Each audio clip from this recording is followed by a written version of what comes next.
Hola amigos, estamos otra vez en otro diálogo con Clio. En esta ocasión es una ocasión muy especial. Por fin, después de mucho tiempo, hemos podido coincidir en estas agendas con una persona que hace tiempo queríamos entrevistar, con el magíster David Velázquez, ¿no? Él es historiador, graduado en San Marcos, magíster por historia por esa misma universidad, docente de muchas universidades. Me acabo de enterar, no lo sabía, que es docente del curso de Historia de los Medios, por los cuales hemos estado conversando largamente durante horas sobre ese tema, ilustrándome de algunas cosas que yo no sabía. Y también es docente en San Marcos, donde enseña el curso de Historia de la Independencia. Él hace 3 años, ¿no, David? Sí. ¿No? Publicó, se licenció con una tesis sobre el concepto de patria, ¿no? En San Marcos, por el cual obtuvo el premio François Bourrucot de l'IFEA, y luego hizo la maestría con una tesis que también ganó otro premio, en este caso el premio a la mejor tesis por la Asamblea Nacional de Rectores, ¿no? La ex ANR. Sobre esa tesis, ¿no? Que su título es La reforma militar y el gobierno de Nicolás de Piérola, el ejército moderno y la construcción del Estado peruano, vamos a conversar ahora, ¿no? Es una tesis que he tenido oportunidad de revisar y realmente he quedado deslumbrado. No lo digo porque David lo conozca y sea mi amigo, sino que es una tesis que propone una serie de ideas totalmente novedosas y conceptos que ahora le voy a pedir que me aclare, porque yo tengo una idea aparentemente no tanto equivocada, sino muy común de algunos conceptos que David me va a ayudar a esclarecer tanto a mí como a ustedes. David, qué gusto tenerle en este diálogo. Gracias, Jorge. En primer lugar, te agradezco la oportunidad de entrevistarme. Agradezco también tus generosas palabras y agradezco a las personas que nos están viendo ahorita por la oportunidad para contarle los planteamientos que he propuesto en esta tesis. Sí, como decía hace un rato, la tesis ganó un premio, en este caso la ANR, no esta tesis, sino la anterior. La tesis, esencialmente, ¿cuál es el tema? Si bien es cierto que el título es bastante esclarecedor, pero ¿cuál es la idea del tema? Bueno, la tesis trata acerca de la reforma que lleva a cabo Nicolás de Piérola a fines del siglo XIX y que permite la transformación del ejército, de un ejército caudillista a un ejército profesional moderno. Entonces, la tesis trata de esclarecer una serie de tópicos, una serie de medidas que se toman para este cambio que es sin duda trascendental y que otros investigadores, si bien mencionaban, pero no llegan al nivel de profundidad de saber cuáles eran los cambios que realmente produce esta reforma. Sí, precisamente, la primera impresión que me causa cuando leo la tesis, cuando puedo terminar de revisarla, es que aparentemente, corrígeme si me equivoco, no es una tesis de historia militar, ¿no es así? La primera impresión que yo tenía era esa, ¿no? Pero no es una tesis de historia militar. Sí, cuando me hablan o cuando me preguntan acerca de la tesis piensan que he hecho una tesis de historia militar, pero en realidad es una tesis que toma como pretexto las reformas o las medidas que se hacen al interior del ejército para dar cuenta de la transformación de un tipo de Estado hacia otro. Y en general, pues, es una tesis que trata acerca de las transformaciones en las relaciones entre el Estado, la relación entre el Estado y la sociedad. Disculpa que te interrumpa. Entonces, en este caso, estamos frente a una tesis de historia política, de pensamiento de historia política, exactamente así, ¿no? En cierta manera, pero más bien es una tesis que trata acerca de las relaciones entre el Estado y la sociedad. Es una tesis acerca de la historia del Estado. Las prácticas... El Estado como sujeto en este caso. Sí, y en sus relaciones con la sociedad, pero enfocamos con mayor amplitud las medidas que se toman al interior del ejército. Ya.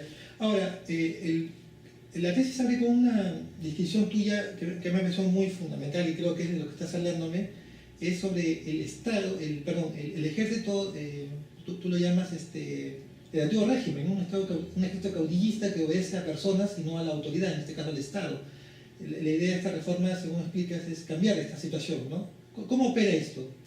Bueno, efectivamente, lo que tenemos a lo largo del siglo XIX es un ejército que responde a un tipo de Estado privatizado, que es heredero de prácticas, de instituciones, de relaciones entre el Estado monárquico de antiguo régimen y una sociedad que no se logra transformar con la independencia y con la institución de la República. Entonces, a lo largo de la historia del siglo XIX vamos a ver que ese Estado privatizado, no burocrático, basado en relaciones personales, no logra cuajar una institución que pueda ejercer de manera asimétrica la coerción y la administración. Y vamos a tener pues una serie de enfrentamientos civiles entre personas o redes de clientelas que van a luchar por el poder, digamos, inhibiendo la capacidad del Estado de justamente ejercer pues uno de los componentes fundamentales de todo Estado, que es el monopolio legítimo de la violencia. Ya. En estas relaciones que estás describiendo, ¿cómo cambian estas relaciones que estás describiendo, esta reforma? ¿Qué logra cambiar esta relación de Estado-sociedad? Bueno, en el siglo XIX la función militar o las funciones militares, las competencias, los poderes por los cuales se administraba y ejercía la coerción estaban distribuidos en una serie de actores sociales. Y esto no tenía ningún problema en una sociedad de antiguo régimen. Los famosos caudillos, esos caudillos. Sí, caudillos, pero también otros actores sociales, como hacendados, como comunidades indígenas, como notables locales. Tenían cada uno de ellos una fracción para el ejercicio o la administración de la coerción. Entonces lo que yo planteo es que a fines del siglo XIX esta reforma puede concentrar estas funciones, estos poderes en una institución que es este ejército reformado que instituye Piérola y que van a seguir los sucesores de este gobernante. Ya. Y luego, ¿cómo opera este cambio? ¿Cuáles son las etapas de esta reforma? ¿Es una reforma que se dio por partes o en un solo proceso, digamos, uniforme, tranquilo, sin mayores reacciones por parte de esta gente del antiguo régimen, ¿no? Estos protagonistas del antiguo régimen? A ver, tal vez ya no vale la pena de repente hablar de antiguo régimen, pero sí de diversos grupos sociales que tienen una parte de la coerción y que durante las luchas caudillistas, los caudillos lograban movilizarlos para justamente lograr el objetivo del caudillo, que es llegar al poder o mantenerse en él. En ese sentido, cada uno de estos grupos con una fracción de la coerción participan en las guerras civiles decimonónicas y reciben algo a cambio. Es decir, se establecen lógicas clientelares, ¿no? Tú me apoyas para mi objetivo político, que es lograr llegar al poder o mantenerme en él, y yo te doy una serie de beneficios. Muy bien. Pero cada uno de estos grupos tenía una parte del ejercicio de la coerción. Por ejemplo, las comunidades indígenas tenían los hombres. Los hacendados tenían también hombres, tenían recursos, tenían armas. Los caudillos militares tenían pues la capacidad de nombrar militares, para nombrar oficiales, adiestrar a los oficiales, o un poder que es fundamental en el siglo XIX, la capacidad para administrar justicia sobre las tropas. Entonces, estos poderes, cada uno de ellos, estas competencias, estas atribuciones y estas fracciones de la coerción son privatizados. Entonces, lo que trata de hacer la reforma es concentrarlos en la institución. ¿Cómo lo logra? ¿Qué es lo que hace esta reforma?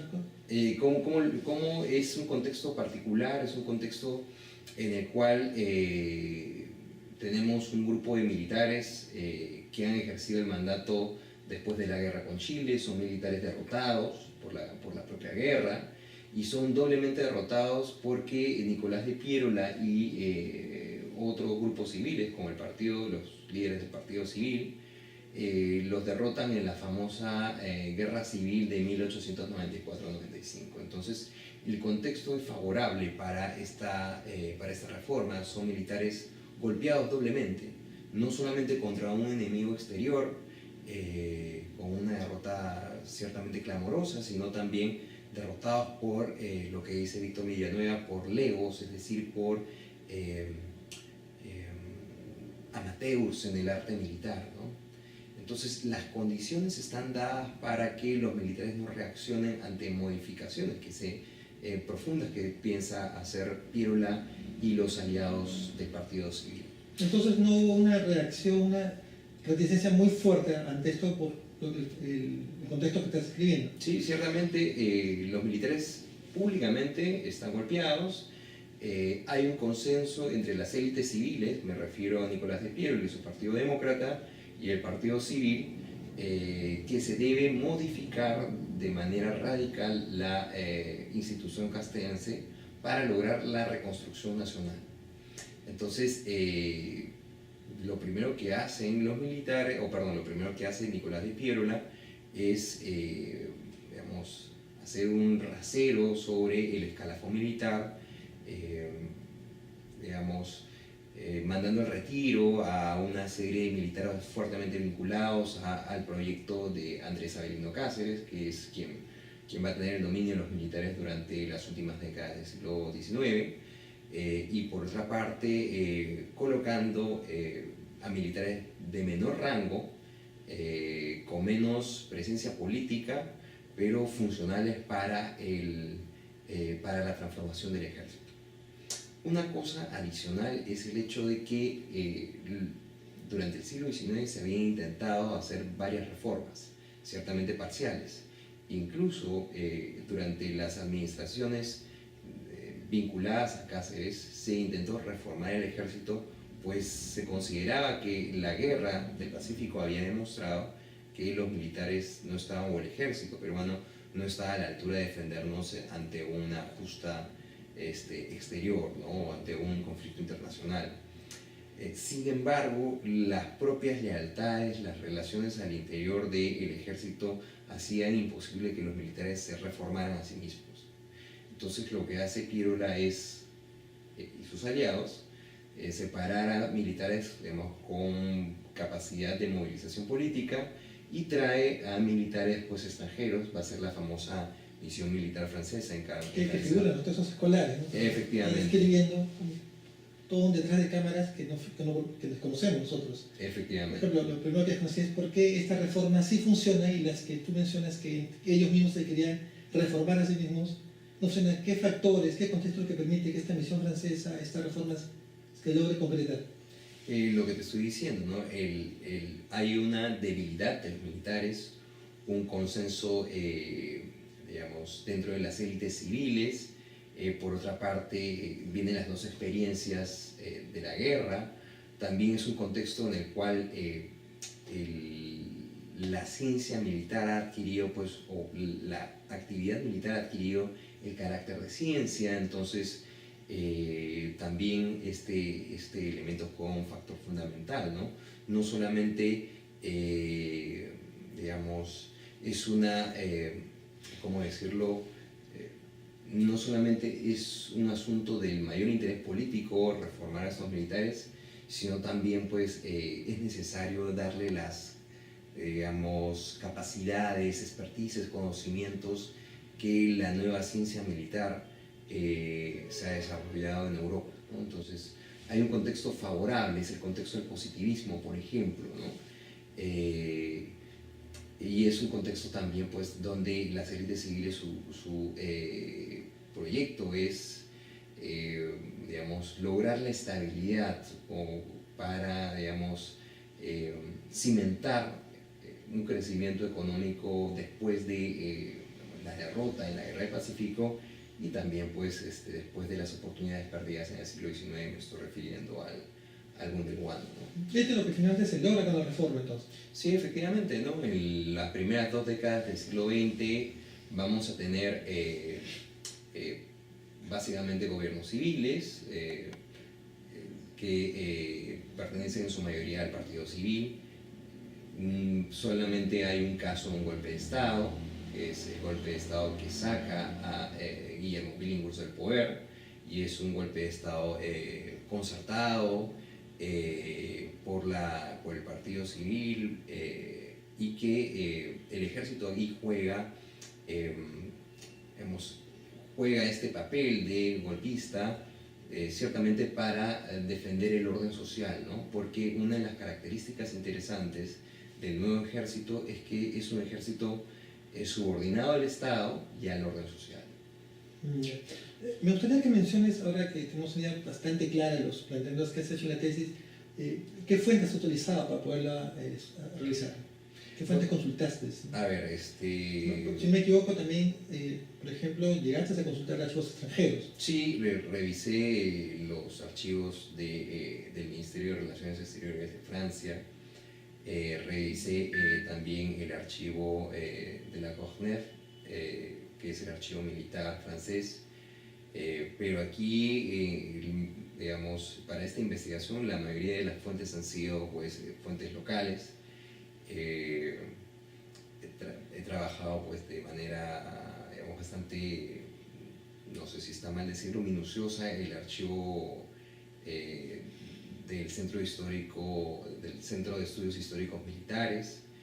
He trabajado en documentos del Archivo General de la Nación, prefecturas, por ejemplo, una infinidad de documentos institucionales y documentos oficiales impresos, memorias de ministros, de guerra, de gobierno, de prefectos, prensa, una importante cantidad de diarios, sobre todo el comercio, trabajando día por día para ver cómo es para conocer cómo son los militares y cómo es la sociedad, revistas, literatura también, y bueno, creo que la lista ahí termina. Pero ¿Y tuviste la oportunidad de revisar, venía el caso del archivo Pierola? No, porque otra de los problemas o otra de los ¿cómo decirlo? De los equívocos respecto a la tesis es que piensan que yo hago una tesis sobre Nicolás de Pierola y en realidad yo no hago una tesis sobre Nicolás de Pierola, sino sobre su reforma y el impacto de esa reforma en las relaciones entre el Estado y la sociedad. Ya. Y esto que acabas de mencionar, es digamos, lo que más me llamó la atención de la tesis. Es muy esclarecedor lo que dices, que no es ni historia militar ni historia de un periodo de gobierno, de un gobierno, sino es una historia institucional, ¿no? De la relación Estado-sociedad. ¿No es así? Ya. Para hacer esta tesis, en que no haces ni historia militar ni historia política, ¿qué metodología utilizaste? Perdón, pienso por ejemplo en tu tesis sobre el concepto de patria, donde haces una metodología realmente novedosa, donde estudias los conceptos. Entonces, en este caso, ¿operaste de la misma manera? Sí, seguí la misma metodología. No, porque era un asunto diferente, ¿no? Y un periodo también diferente. Inicialmente uno parte en función de una pregunta, ¿no? Y mi pregunta era, ¿qué cambió, qué cosas cambiaron con esta reforma militar? Y al ir tratando de responder la pregunta, me fui dando cuenta que estaba ante un fenómeno grueso. Es decir, pues un cambio de un estado, de un tipo de estado, el estado caudillista, a un tipo de estado, digamos, burocrático y centralizado, que es el estado que va a aprovechar la república aristocrática y que va a mantenerse vigente hasta la llegada de Juan Velasco Alvarado. Entonces, la cuestión fue, al acercarme o al encontrar esto, lo que trataba era de ver en qué cosas específicas de esta reforma se iban produciendo pues, las modificaciones que permitían pasar de un estado al otro. Entonces lo que hice... ¿Cómo puedes percibir esto, por ejemplo? Bueno, ubiqué que habían 3 reformas que se inician durante el gobierno o 3 medidas dentro de la reforma de Nicolás de Pierola. Estas medidas pues, fueron complementadas después por los sucesores de Pierola, pero habían 3 medidas fundamentales, ¿no? Una tiene que ver con el ingreso y la formación de la oficialidad del ejército. Se modifica esto con la reforma de Pierola, un cambio en los instrumentos o en los mecanismos de aplicación de la justicia militar y el establecimiento de la ley del servicio militar obligatorio. Son 3 medidas que nosotros podríamos llamar eminentemente castrenses y que modifican de manera fundamental la propia institución. Pero por otra parte encontré otra medida que no estaba vinculada directamente con los hombres de uniforme, pero que sí tenía que ver con el ejercicio de la coerción y que digamos, va a permitir pues esta concentración de la coerción que complementa estas otras tres medidas, que es, me estoy refiriendo a la política de recojo de armamento de guerra. Por medio de las 4 medidas de las cuales te estoy mencionando, lo que hace el Estado es quitarle a los particulares, Desarmar a los particulares. desarmar a los particulares, pero también a los oficiales. O sea, no solamente me estoy refiriendo a las armas, sino me estoy refiriendo a poderes, a funciones, Claro, a capacidades que, iniciativa propia. que diferentes actores utilizan para sus beneficios particulares. Y esto se concentra en, digamos, una institución estatal, y a partir de esta el Estado puede ejercer su administración de manera asimétrica a esos grupos sociales. Entonces no es gratuito, por lo que me explicas, decir que porque esta reforma se habla de un Estado peruano antes y después la reforma. Efectivamente, efectivamente. Hay otras reformas que no tienen que ver con la reforma militar y que van en esa misma dirección. Sin embargo, bueno, mi interés fue trabajar esa reforma que era, digamos, yo veía en la bibliografía que de diferentes actores que han trabajado, o perdón, diferentes autores que han trabajado fines del siglo XIX, que se menciona, ¿no? Esta reforma militar permitió acabar con el ejército caudillista. Y bueno, pero nadie te dice cómo, ¿no? Entonces mi interés era justamente resolver esa pregunta. Entonces, a partir de estas 4 medidas, le hago un seguimiento como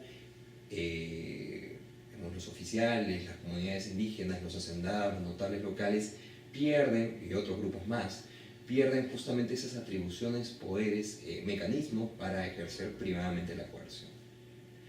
Y, por ejemplo, te pongo el caso de el ingreso, por ejemplo, a la carrera militar como había sido en el siglo XIX. Había 2 formas de ingresar a la carrera de las armas como oficial. Una que venía regulada por las viejas ordenanzas de Carlos III, rey borbónico, por la cual los cuerpos de línea, es decir, los batallones o las brigadas o los escuadrones, cuando necesitaban nuevos oficiales, lo que hacían era invitar a jóvenes para que se incorporaran al cuerpo militar a través de la categoría soldado distinguido. Entonces, tiene estos cadetes, le llamaríamos actualmente cadetes, tenían una posición, un rango dentro del cuerpo de línea como soldados, pero tenían la característica de ser distinguidos. Y distinguidos pues eran personas que tenían cierta respetabilidad dentro de una sociedad del antiguo régimen, ¿no?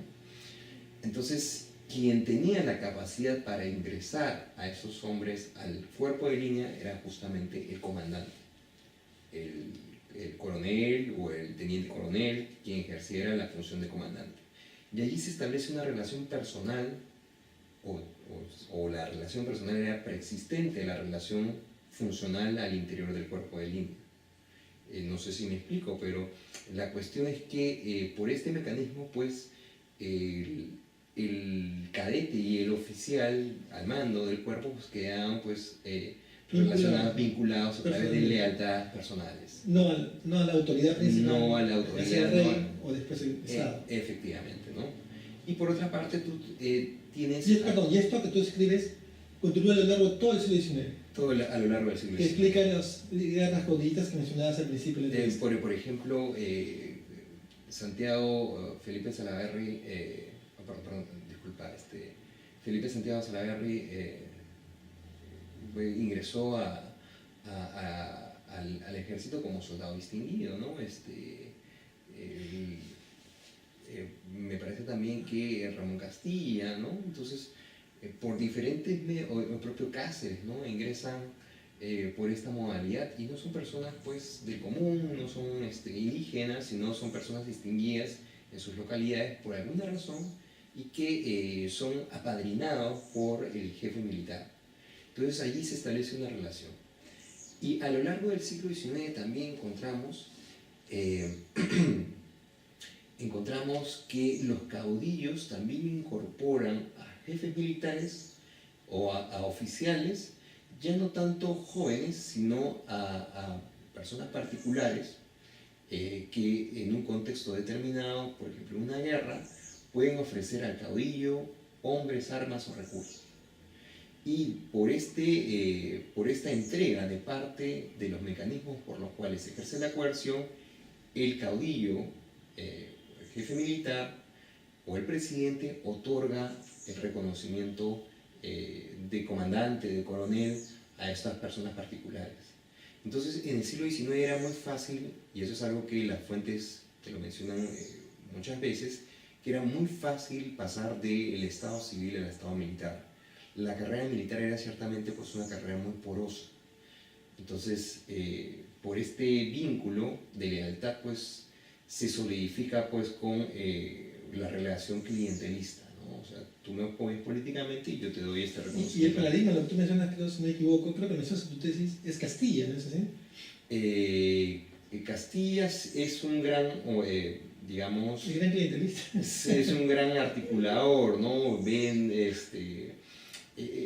digamos, tiene pues recursos, durante su mandato tiene recursos para establecer relaciones clientelares, ¿no? Y justamente este periodo tenemos cierto nivel de estabilidad, pues Castilla tiene la capacidad para distribuir prebendas o recompensas a militares con los cuales tiene relaciones de carácter personal, lealtades personales, ¿no? Pero quería terminar con esta cuestión del paso de los civiles a los militares. Un hacendado que ofrecía 200 indígenas de su hacienda, en un contexto de guerra, se convertía inmediatamente en coronel. Y el Estado reconocía ese rango militar. Ah, el Estado lo reconocía. El Estado caudillista lo reconocía, ¿no? Entonces, no solamente... Disculpa, ya es una pregunta un poco ya de curioso lo que acabas de mencionar. Y luego cobraba su pensión de coronel. Sí, por supuesto. Pero eso no era lo más importante. Bueno, ciertamente recibías dinero, pero lo más importante es que tú tenías jurisdicción militar. Ah, ya. Tenías Con capacidad. todas las prerrogativas de un militar de carrera. Eres militar. O sea, si tienes un papel donde te dice que eres militar, eres militar. Entonces, no solamente las personas particulares se beneficiaban de los sueldos, sino de la capacidad de ejercer mandato militar o justicia militar, que es mucho más, digamos, importante. Pues la justicia militar pues impone penas, y las penas militares pues son sumamente, o son más, digamos, duras que las penas civiles. Son más rápidas también y no están sometidas al control de los civiles. Entonces tú tienes civiles que rápidamente pasan a ser militar y gozan de ciertas prerrogativas militares. Pero eso es en beneficio de quién? En beneficio del actor que tiene, digamos, estos poderes, estas competencias, esta fracción de la coerción. Y esa persona privadamente puede utilizarla a favor de su leal o de quien lo favoreció o en contra de él. Sí. Me voy a remontar una pregunta que no sé si resulta gratuita en este caso por lo que acabas de explicar. ¿De esto de alguna manera también explicas alguna de las causas de la derrota del 79? Sí, por supuesto, ¿no? Es un ejército no institucionalizado, ¿no? No es un ejército burocrático, es un ejército de lealtades personales. ¿Recuerdas seguramente la frase que se le acusaba pues, a los miembros del Partido Civil, los chilenos antes que Piérola, sí, ¿no? Sí, me acuerdo. No recuerdo el nombre del funcionario, del diplomático inglés que menciona que en el campo chileno, o digamos en el hospital de campaña chileno, él había visto que los soldados chilenos luchaban justamente por Chile, pero por el contrario, en el hospital de campaña peruano, pues los peruanos luchaban por Piérola, por algún otro caudillo, por Cáceres, por Iglesias, etc., ¿no? Entonces, más allá de que eso sea cierto, lo que te demuestra pues, este tipo de testimonios es el hecho de que no hay un ejército nacional. Y en ese sentido, pues la reforma lo que hace es justamente construir un ejército nacional, un único ejército que puede ejercer la coerción de manera asimétrica y que ha debilitado a los actores civiles. Y justamente esta pérdida de los mecanismos de la coerción permite al Estado ahora sí ejercer una autoridad, su autoridad, sin la posibilidad de que los actores sociales puedan cuestionar la autoridad del Estado. Ahora sí el Estado es el Estado, ¿no? Efectivamente, ¿no? Entonces, yo no hablo de monopolio de la violencia, como El ejercicio de la autoridad. sino ejercicio asimétrico de la coerción. Ya.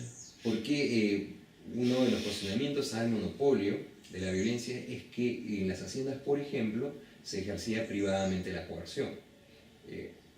Durante las primeras décadas del siglo XX, los hacendados van a tener armas, hombres a sueldo, que permitía a los hacendados pues, controlar a la fuerza laboral y a veces pues, luchar pues, entre sí por rivalidades pues, entre familias terratenientes.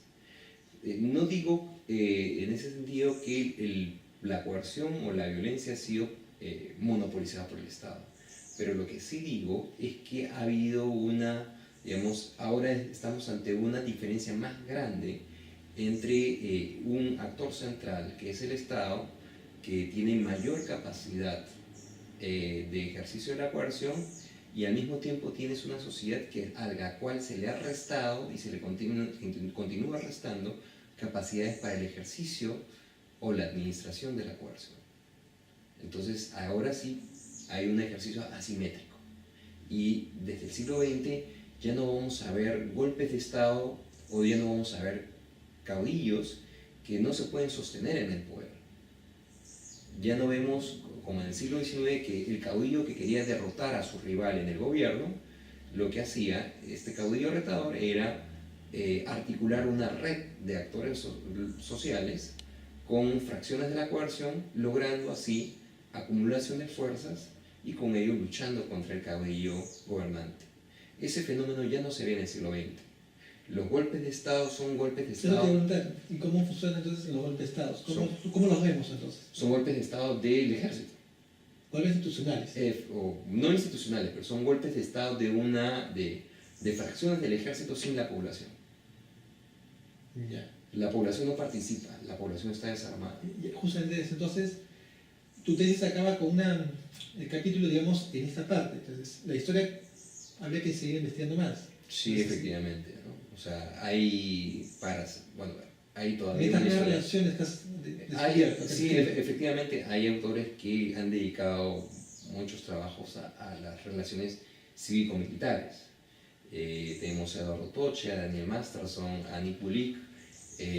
Trabajan ellos las relaciones entre la oficialidad y la política. Pero digamos que, salvo Toche, no se ha trabajado con detalle las relaciones o los cambios que se produce entre la sociedad y el Estado a través de las funciones del ejercicio de la coerción. David, para terminar, quería preguntar, es una tesis que, por lo que has expuesto ahora, nos has podido explicar con una gran significación, un gran aporte. ¿Hay proyectos de publicarla ya todavía? Bueno, quiero comprimirlo un poco porque la tesis es bastante grande, tiene creo como 500 páginas, entonces dentro de un proyecto editorial Estás trabajando ya, pero combinas a publicarla. Sí, claro, creo yo que quien no quiere ver, o sea, yo personalmente Bueno, yo personalmente sí. quiero ver mi tesis publicada. Claro. Bueno, no sé si quisieras agregar algo más a los lectores, la oportunidad de... Bueno, la tesis está disponible en web. Les agradezco la escucha. Les agradecería también pues, que puedan ver la tesis y si necesitan... Está disponible en web, ¿no? La pueden buscar. Sí, está en Cibertesis. Entonces, si necesitan de repente pues contactarme para trabajar o para trabajar algún tema de la tesis, o si necesitan pues algún dato que yo les pueda facilitar por el conocimiento de estos asuntos, estoy disponible, ¿no? Ok, bueno, te agradezco tu tiempo. No, a ti, Jorge, de verdad que sí. Y eso es todo, amigos. Esperemos otro diálogo con Clio, ¿no? Tan ilustrativo como el de ahora. Gracias. Muy bien, gracias. Okay. Claro.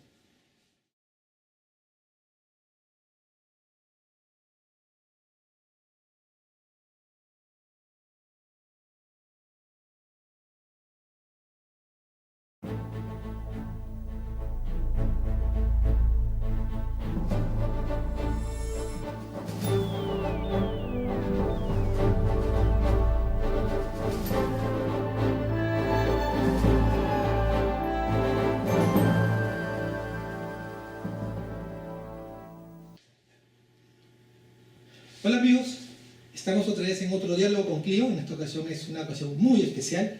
Por fin, después de mucho tiempo, hemos podido coincidir en estas agendas con una persona que hace tiempo queríamos entrevistar, con el magíster David Velázquez, ¿no? Él es historiador, graduado en San Marcos, magíster por historia por esa misma universidad, docente de muchas universidades. Me acabo de enterar, no lo sabía, que es docente del curso de Historia de los Medios, por los cuales hemos estado conversando largamente durante horas sobre ese tema, ilustrándome de algunas cosas que yo no sabía. Y también es docente en San Marcos, donde enseña el curso de Historia de la Independencia. Él hace 3 años, ¿no, David? Sí. ¿No?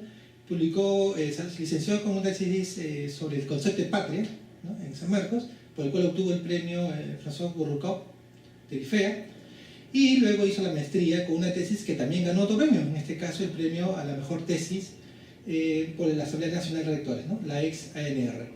Sobre esa tesis, ¿no? Que su título es La reforma militar y el gobierno de Nicolás de Piérola, el ejército moderno y la construcción del Estado peruano, vamos a conversar ahora, ¿no? Es una tesis que he tenido oportunidad de revisar y realmente he quedado deslumbrado. No lo digo porque David lo conozca y sea mi amigo, sino que es una tesis que propone una serie de ideas totalmente novedosas y conceptos que ahora le voy a pedir que me aclare, porque yo tengo una idea aparentemente no tanto equivocada, sino muy común de algunos conceptos que David me va a ayudar a esclarecer tanto a mí como a ustedes. David, qué gusto tenerle en este diálogo. Gracias, Jorge. En primer lugar, te agradezco el cambio, que es sin duda trascendental, y que otros investigadores, si bien mencionaban, pero no llegan al nivel de profundidad de saber cuáles eran los cambios que realmente produce esta reforma. Sí, precisamente, la primera impresión que me causa cuando leo la tesis, cuando puedo terminar de revisarla, es que aparentemente, corrígeme si me equivoco, no es una tesis de historia militar, ¿no es así? La primera impresión que yo tenía era esa, ¿no? Pero no es una tesis de historia militar. Sí, cuando me hablan o cuando me preguntan acerca de la tesis piensan que he hecho una tesis de historia militar, pero en realidad es una tesis que toma como pretexto las reformas o las medidas que se hacen al interior del ejército para dar cuenta de la transformación de un tipo de Estado hacia otro.